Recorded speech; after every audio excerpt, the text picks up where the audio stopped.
Antes de darmos início a essa aula, gostaríamos de chamar a atenção para o fato de que a ciência do eletromagnetismo analisa, estuda os fenômenos que ocorrem por conta de dois atributos dos constituintes últimos da matéria, que são as partículas elementares.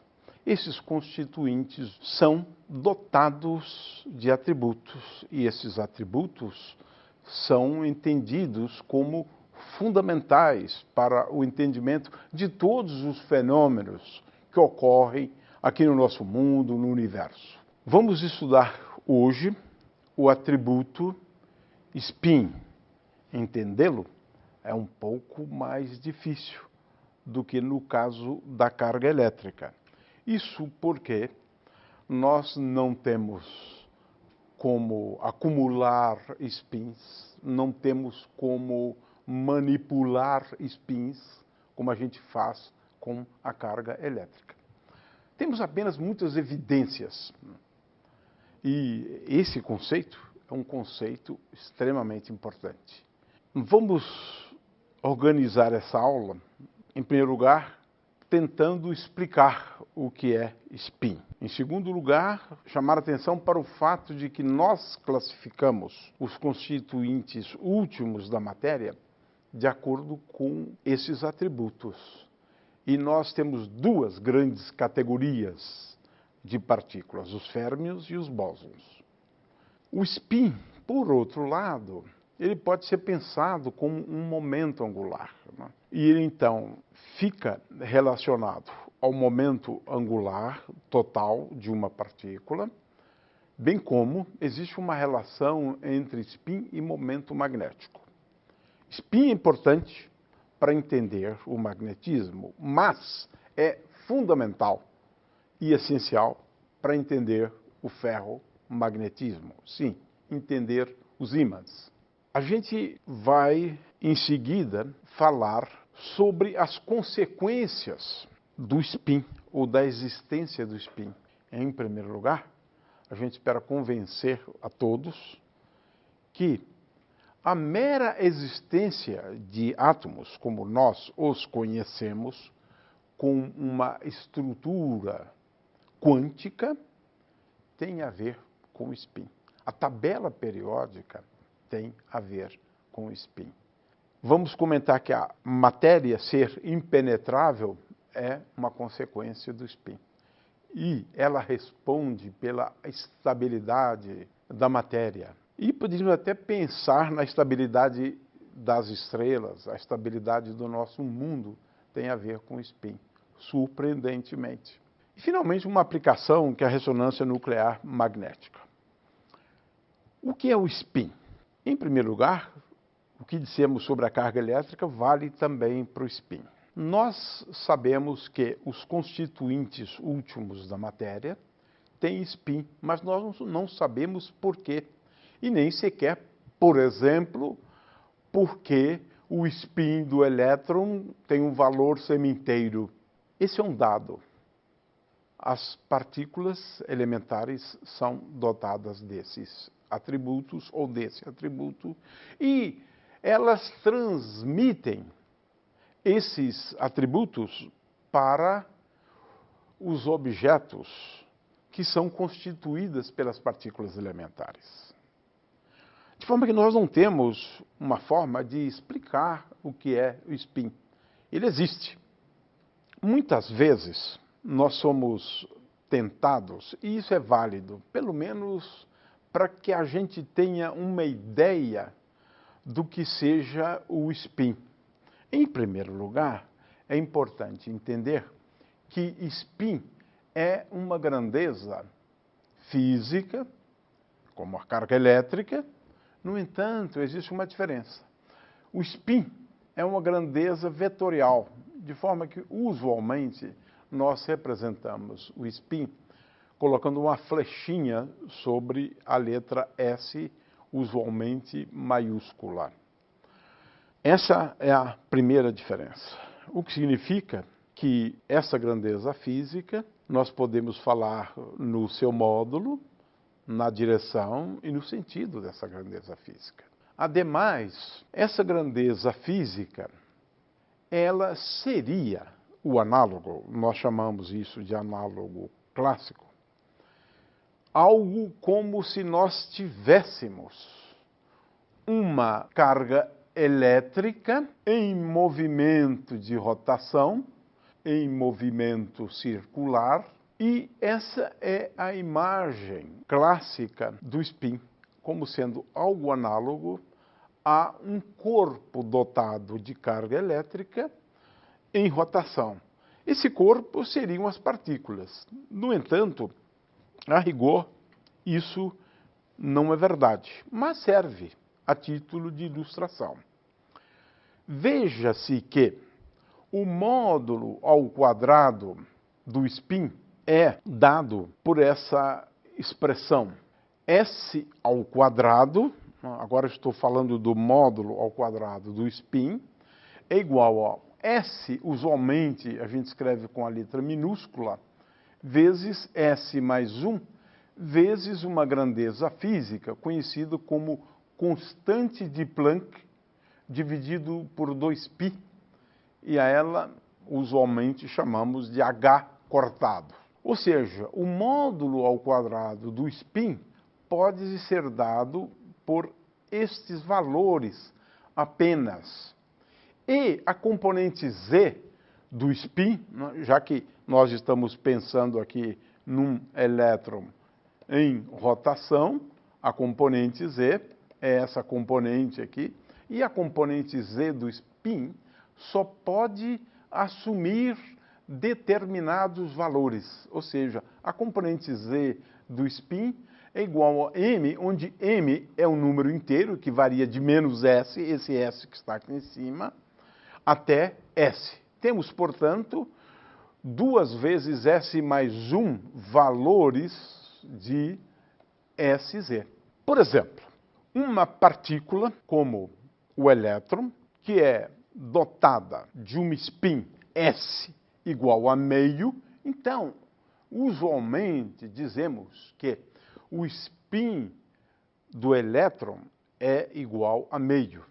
Ao valor do módulo do spin ao quadrado, portanto, corresponde ao valor meio, substituindo nessa fórmula aqui acima, meio vezes 1 mais meio, h cortado ao quadrado, que é igual a 3/4 de h cortado ao quadrado. Então, o spin do elétron é tal que o módulo dele é dado por esse valor aqui. E ele só pode exibir 2 componentes, que chamamos de componentes, o que são as projeções do spin ao longo do eixo z. E só pode assumir 2 valores, mais h cortado sobre 2 ou menos h cortado sobre 2. Spin para cima, como dizemos, né, quando o valor é meio, e spin para baixo, quando o valor é igual a menos meio de h cortado. Por isso que nós dizemos que o elétron tem um spin igual a meio. Muitas vezes nós somos tentados a pensar, como eu havia dito antes, né, no spin como sendo devido à rotação de um corpo rígido, no caso, por exemplo, o elétron, em torno de um eixo. Ou seja, a imagem clássica do elétron é muito parecida com essa aqui, de um peão que gira. Só que o elétron, a rigor, como ele é pontiforme, ele de fato não gira, mas é uma imagem clássica. O elétron girando em torno do seu próprio eixo, como se fora um peão. Essa é a imagem clássica do spin. Mas aqui existe uma grande diferença, porque conquanto, no caso clássico, esse ângulo aqui pode ser qualquer, no caso clássico, esse ângulo só pode assumir alguns valores. No caso do spin do elétron, apenas 2 valores. Por isso, dizemos que o spin é uma grandeza física de natureza quântica, uma vez que os valores, tanto do módulo quanto da componente z do spin, estão limitados a determinados valores. Por exemplo, o módulo ao quadrado do spin é igual a 3/4 de h cortado, não existem outros valores. As componentes do spin ao longo do eixo z só podem assumir valores de mais h cortado sobre 2 e de menos h cortado sobre 2. Tem, portanto, uma estrutura quântica. Seus autovalores, numa linguagem científica, só podem assumir valores bem definidos. Assim, entendemos o spin de todas as partículas. No caso aqui apresentado, nós estamos falando de uma partícula de spin 3. Né? Muito bem, esse não é o caso do elétron. No caso do elétron, a situação é parecida com essa figura aqui. Ou seja, esse eixo que seria classicamente o eixo em torno do qual o elétron estaria girando, esse eixo aqui só pode ter 2 inclinações, que são essa aqui e essa aqui. Ou seja, as componentes z do spin só podem assumir o valor meio de h cortado e menos meio de h cortado. Né? Então, essa aqui é a principal diferença, né, do caso clássico, porque o spin começa assumindo valores discretos. Tem, portanto, uma natureza quântica, e isso, de certa maneira, complica um pouco as coisas. Muito bem, o elétron tem spin, e o spin do elétron é igual a meio, nós escrevemos S igual a meio. O próton também tem um spin, e curiosamente o spin do próton é igual a meio. O nêutron também tem spin, e o spin do nêutron é igual a meio. De forma que as partículas que constituem os átomos, constituem os núcleos, que constituem a matéria, essas partículas são dotadas desse atributo, que é o spin. E o spin dessas partículas assume o valor meio. S é igual a meio. Como consequência disso, já que essas partículas transmitem para os seus aglomerados o spin, nós podemos dizer, sem medo de errar, que o núcleo também é dotado de um spin. Os elétrons, compondo os átomos, têm spin. De forma que o átomo como um todo também pode ter ele mesmo spin. Nós classificamos as partículas elementares em 2 grandes grupos. Ou seja, os constituintes últimos da matéria, eles são classificados em 2 grandes grupos. No primeiro grupo, temos os férmions. Todos os férmions conhecidos, como os quarks e assim por diante, têm spin meio. No entanto, nós dizemos que uma partícula é uma partícula fermiônica, ou se um aglomerado é um aglomerado fermiônico, se o seu spin for semi-inteiro. N, onde N é o número inteiro, dividido por 2.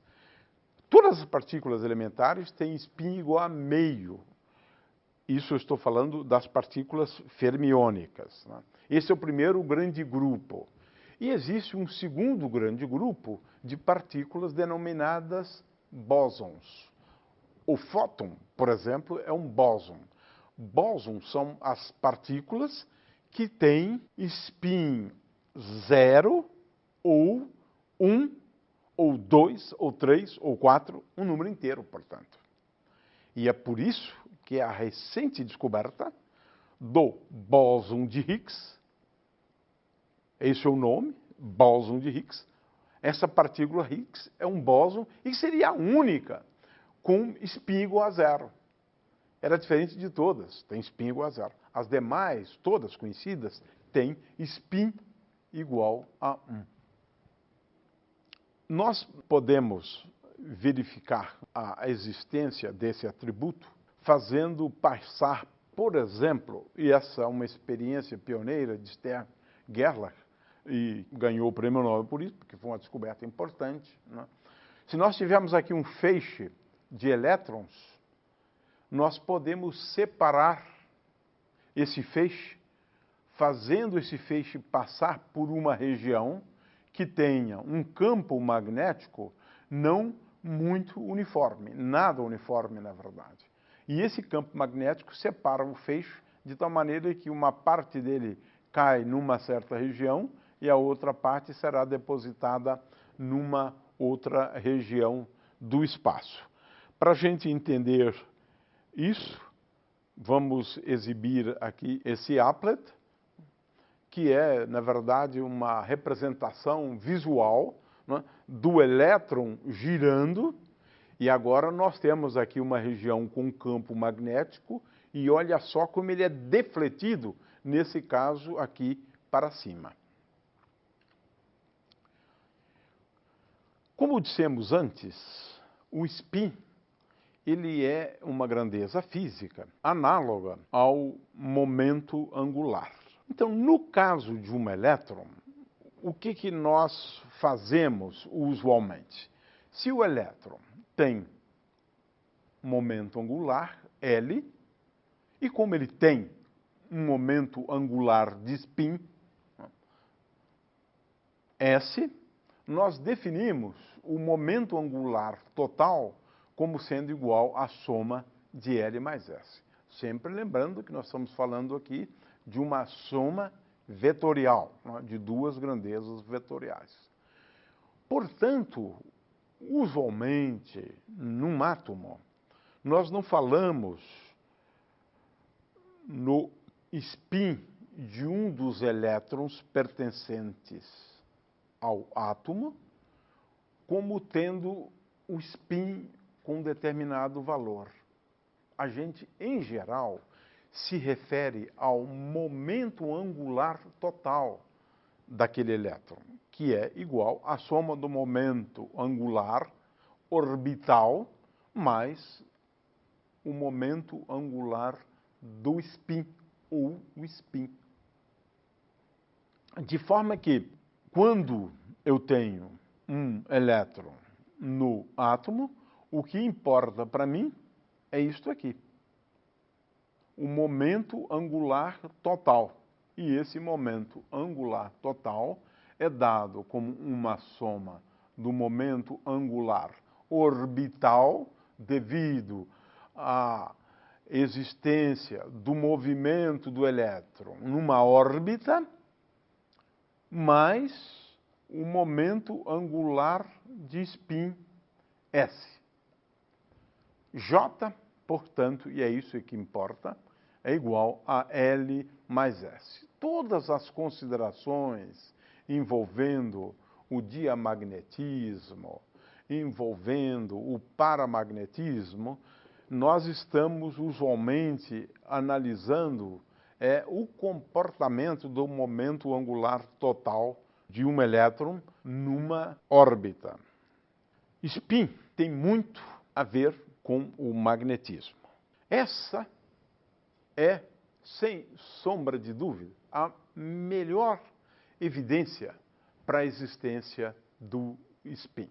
E, mais ainda, no caso dos ímãs, no caso dos materiais ferromagnéticos, esse comportamento de atrair, de repelir, como nós vamos ver nos vídeos a seguir, esse tipo de comportamento dos ímãs, ele só tem a ver com o spin.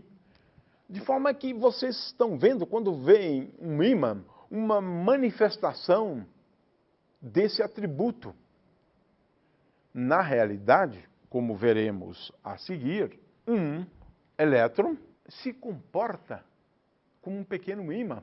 Sim, é verdade. Você pode pensar, né, no elétron como sendo um pequeno ímã.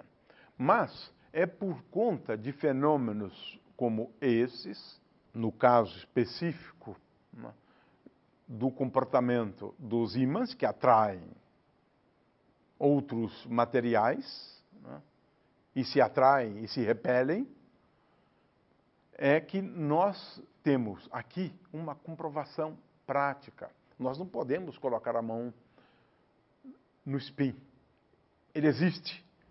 E às vezes eles agem cooperativamente de forma a se transformarem num grande ímã, ou ter um resultado que é análogo, né, ao de um grande ímã. O fato é que um elétron ou um próton, como nós veremos depois algumas aplicações disso, por terem spin, eles se comportam como um pequeno ímã. Isto mesmo, essa ideia aqui de olharmos um próton e agora olharmos o próton como se fora um pequeno ímã, é absolutamente correto. Um próton pode ser visto como uma partícula dotada de carga elétrica, mas o próton também pode ser visto do ponto de vista magnético como se fora um pequeno ímã. Se eu tenho o eixo de rotação aqui nessa direção, você pode pensar aqui como sendo o polo norte do nosso ímã e aqui como sendo o polo sul do nosso ímã. Então, essas figuras todas aqui, que de certa maneira representam a mesma ideia, nós devemos pensar no elétron e no próton como sendo objetos que têm uma carga elétrica, mas, ao mesmo tempo, do ponto de vista da interação magnética ou do ponto de vista do magnetismo, o próton e o elétron devem ser vistos como ímãs. E é por isso que o spin está tão intimamente relacionado ao magnetismo da matéria. Nós veremos alguns fenômenos que estão intimamente relacionados ao spin. Vamos observar o comportamento dos materiais diamagnéticos, e eles são muito utilizados nesse fenômeno curioso da levitação, onde eu posso ter forças de repulsão entre um ímã e um outro material que exibe o diamagnetismo.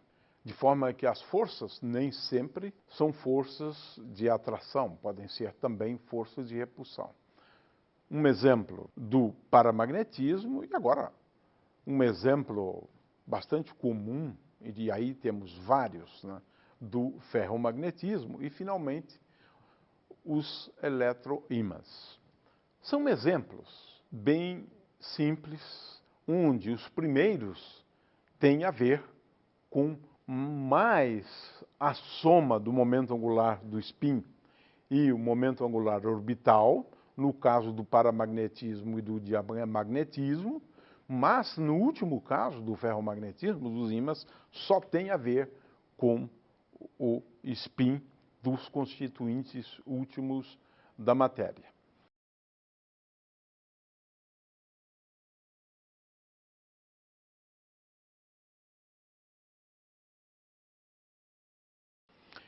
Para a gente entender um pouco essa questão do magnetismo da matéria, é importante a gente entender o seguinte: quando um elétron tem um momento angular orbital e quando ele tem um momento angular de spin, nós introduzimos uma grandeza física, e essa sim, eu diria que é o próprio ímã, né?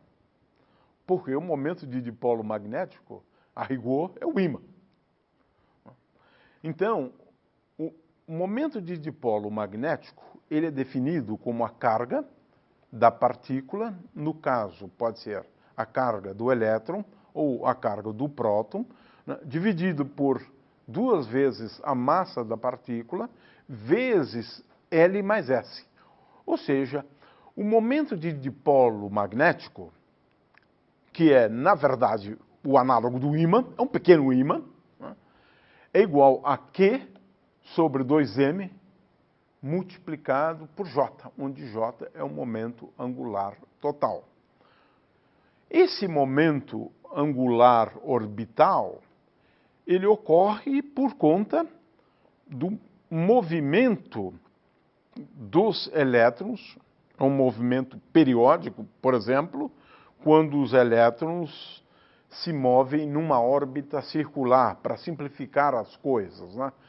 De forma que esse L está associado ao movimento dos elétrons ou do elétron numa órbita circular, enquanto que o spin está relacionado ao momento angular de spin, como se for uma rotação do elétron.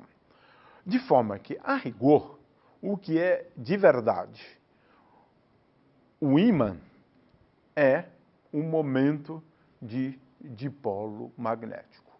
No entanto, tanto o elétron quanto o próton têm um momento angular de spin.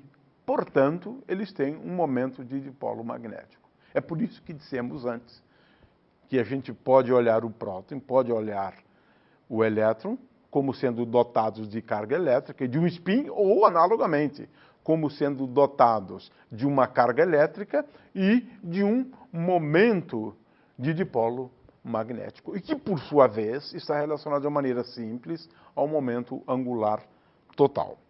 O fato é que, quando nós aplicamos um campo magnético a um átomo, então o momento angular total do átomo passa a se comportar desse jeito aqui.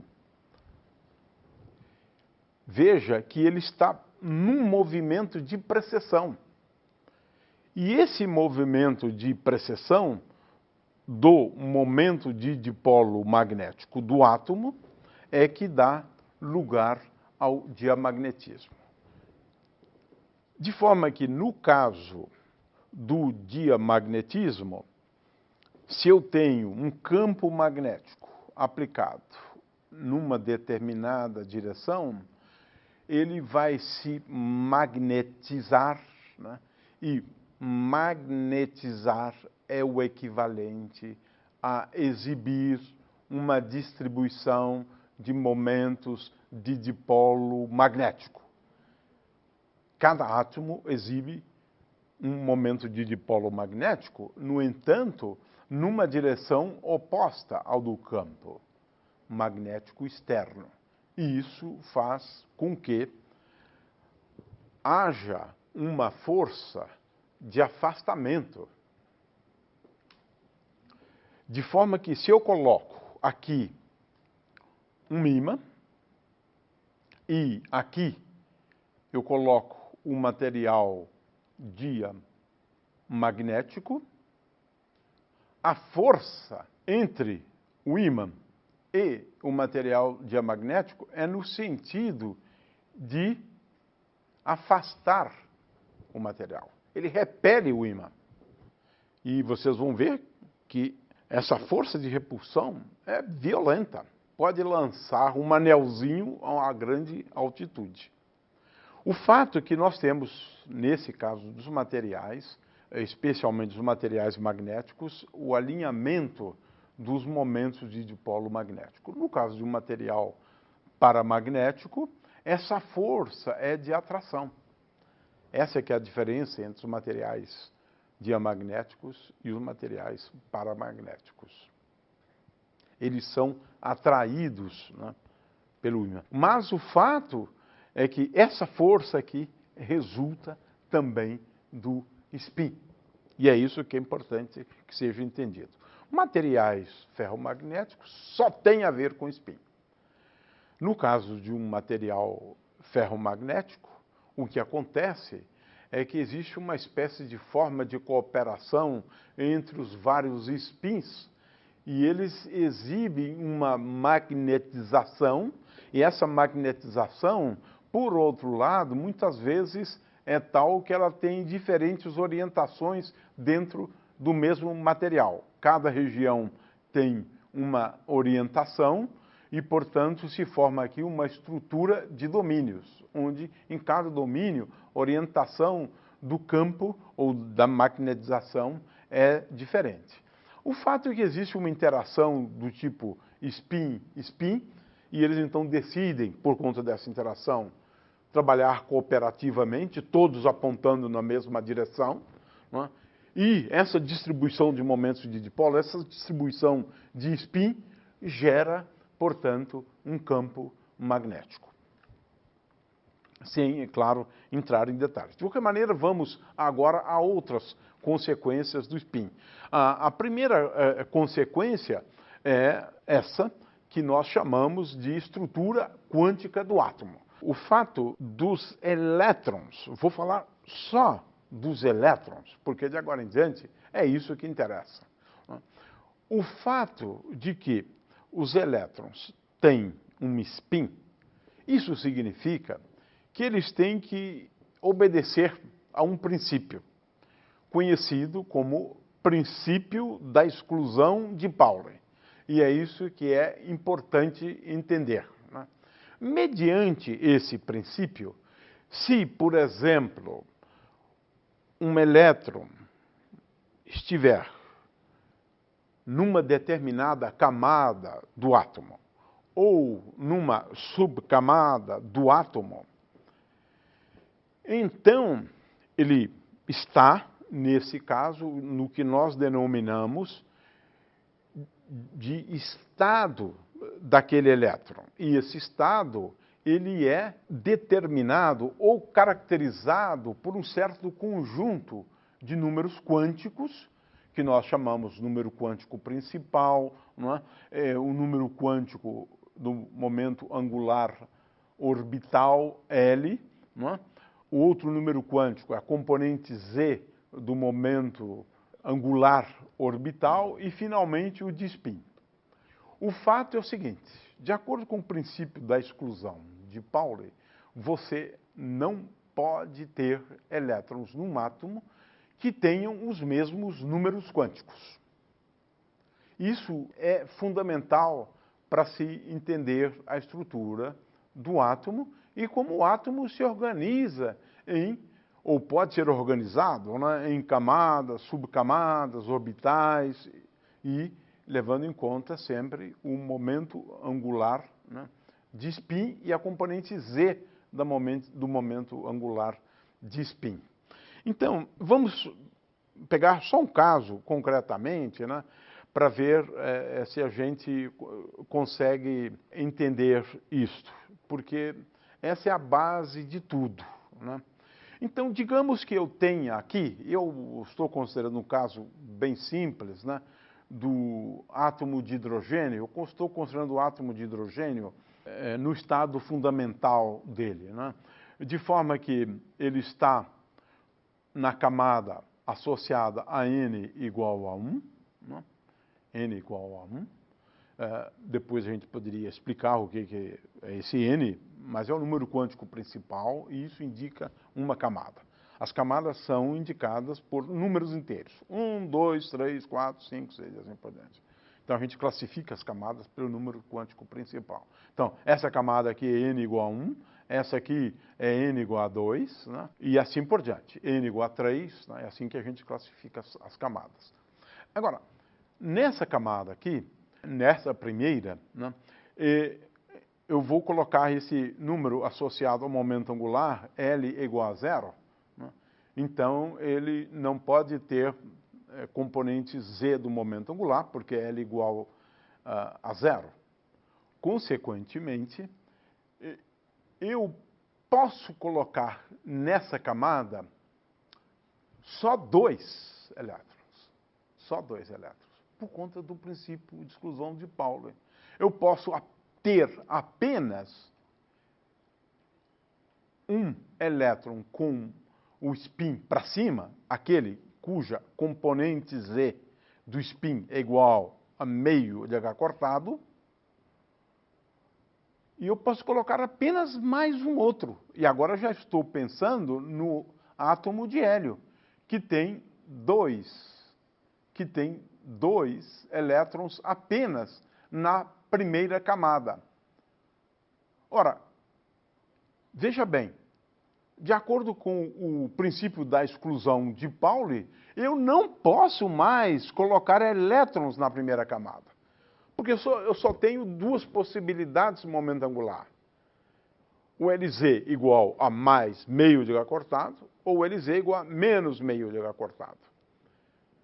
A pergunta, mas por que eu não posso colocar, por exemplo, mais um elétron aqui com a componente Z do momento angular de spin igual a meio, mais um? Não, não pode. É o princípio da exclusão de Pauli.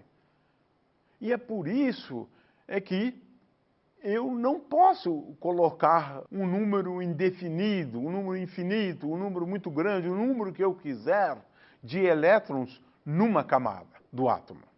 É um número finito. Eu posso colocar só 2 na primeira camada e posso colocar só 8 na segunda camada. É claro que precisamos fazer as contas, né, para a gente verificar isso.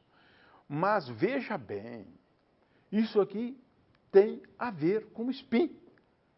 De forma que a própria tabela periódica, onde você exibe átomos, né, que têm propriedades semelhantes em colunas, né, e essas propriedades se repetem, a tabela periódica tem tudo a ver com o spin.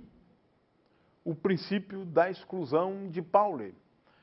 Nós temos que organizar, digamos assim, os elétrons num átomo em camadas, em subcamadas.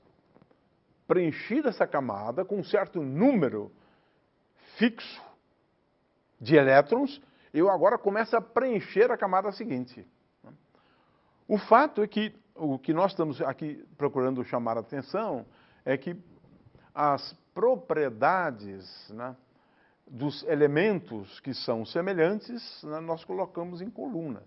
Por exemplo, os elementos nobres, né, têm todas as suas camadas preenchidas e, consequentemente, esses elementos têm propriedades semelhantes. E isso, surpreendentemente, tem a ver com o spin do elétron. Vamos a uma outra demonstração ou uma outra consequência do fato de que os elétrons num átomo têm spin. E essa é surpreendente. É uma manifestação do spin. Nós chamamos a essa propriedade de impenetrabilidade da matéria.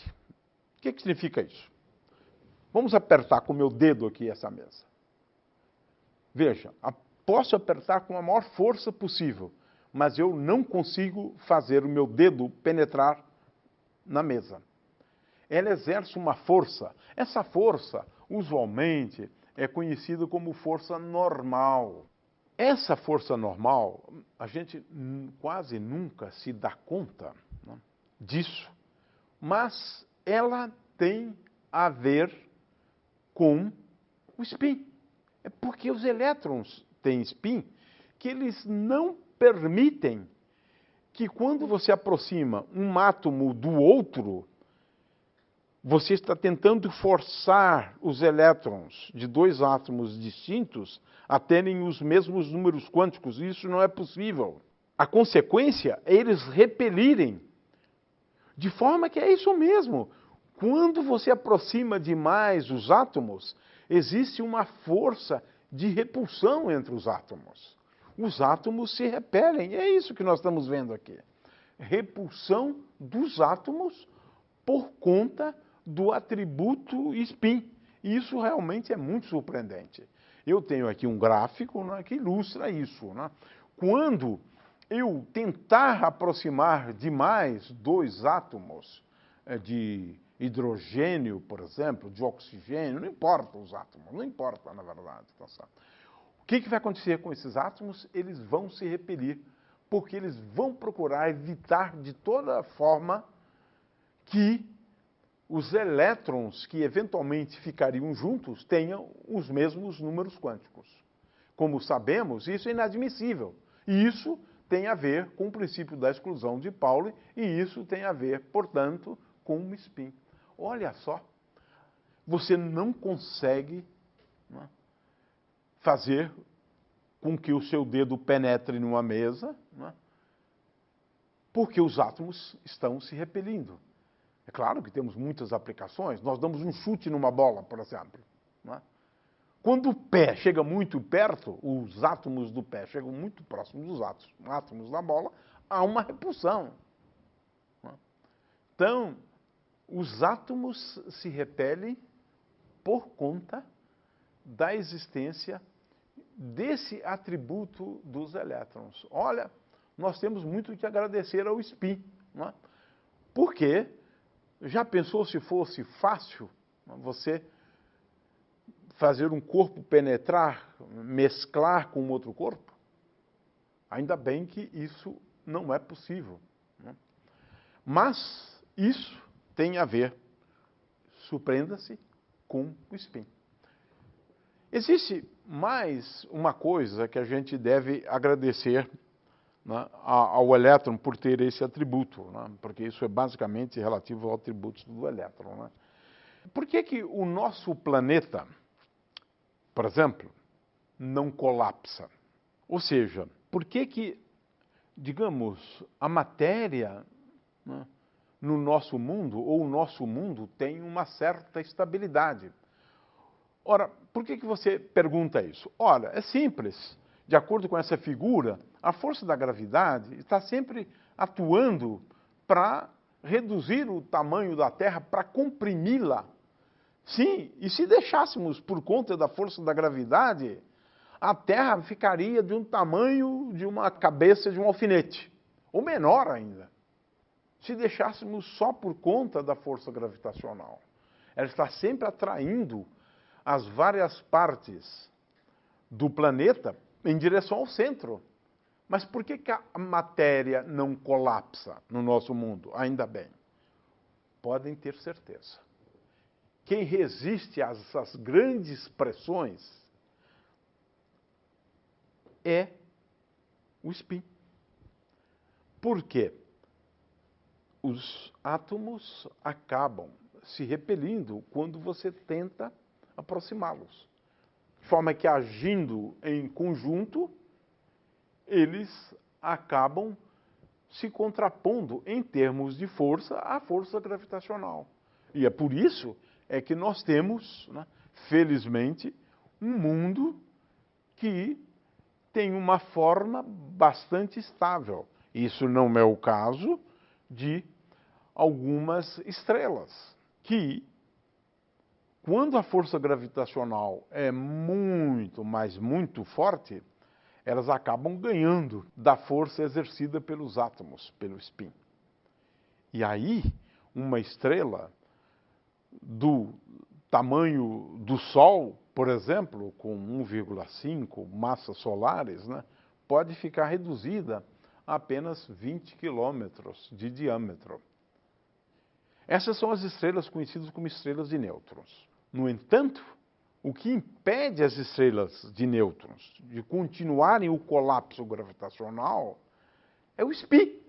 De novo, o spin garantindo a estabilidade das estrelas de nêutrons. Por quê? De novo, agora estamos falando da repulsão, né, quando falamos de um conjunto de nêutrons. Mas, de qualquer maneira, o fato é que o spin é responsabilidade, ou se responsabiliza pela estabilidade do nosso planeta, do nosso mundo, assim como evita o colapso gravitacional.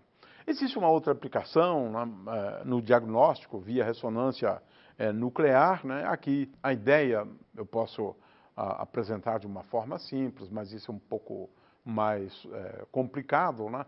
É que nesses aparelhos aqui, na verdade, ele aplica um campo, cria um campo magnético na região do corpo, né, a ser diagnosticada. E esse campo magnético, ele não é uniforme. Ele realmente depende da região do corpo.